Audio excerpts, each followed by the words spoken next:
খানিকটা অভ্যস্ত না হলে কম্পিউটারের কিবোর্ডে কিছু লেখা রীতিমতো যুদ্ধ করার শামিল।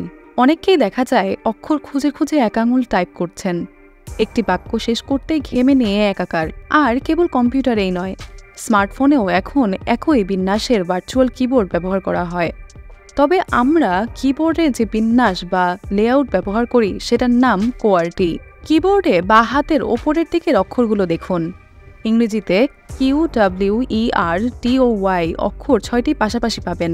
এই ৬ অক্ষর এক এক করেই বিন্যাসকে বলা হয় কোয়ার্টি। কেবল কম্পিউটারই নয়, স্মার্টফোনেও এখন এই বিন্যাসে ভার্চুয়াল কিবোর্ড ব্যবহার করা হয়। ১৮৭৩ সালে রেমিংটন টাইপরাইটারটি প্রথম যেদিন বাজারে ছাড়া হয়, বর্তমানের জীবিত ব্যক্তিদের কেউ তখন জন্মাননি। অথচ ১৪৮ বছর পর আজও আমরা এই বিন্যাস আঁকড়ে পড়ে আছি। আধুনিক কিবোর্ডে অক্ষরের বিন্যাস বেছে নেওয়া হয়েছে ১৯ শতকের এই যন্ত্র থেকে। সেই সময় টাইপরাইটারের অক্ষরগুলো এভাবে সাজানোর পেছনে কারণ তো ছিল বটেই, তবে মূল কারণ যে কোনটি তা নিয়ে দু ধরনের তত্ত্ব পাওয়া যায়। একটি তত্ত্ব হলো শুরুতে টাইপরাইটারের অক্ষরগুলো বর্ণানুক্রমিক ছিল, তবে সে সময় কেউ কেউ কিবোর্ড এত দ্রুত টাইপ করতেন যে বোতামগুলোর নিচে যুক্ত রড একটি আরেকটিতে আঘাত করত। কখনো কখনো আটকে গিয়ে বন্ধ হয়ে যেত টাইপিং। সেই সমস্যা সমাধানে কোয়ার্টি কিবোর্ডের প্রচলন করা হয়। কোয়ার্টি বিন্যাসের সবচেয়ে বেশি ব্যবহৃত অক্ষরগুলো দূরে সরিয়ে দেওয়া হয়, যেন টাইপ করার সময় নিচের রডগুলো একটির সঙ্গে আরেকটি বাড়ি না খায়। রেমিংটন কিবোর্ডের জনপ্রিয়তার সঙ্গে জনপ্রিয় হয় কোয়ার্টি কিবোর্ডও। তবে জাপানি গবেষকদের উদ্ধৃতি দিয়ে উপরের তত্ত্বটিকে উড়িয়ে দিয়েছেন স্মিথসোনিয়ান ম্যাগাজিনের জিমি স্ট্যাম্প।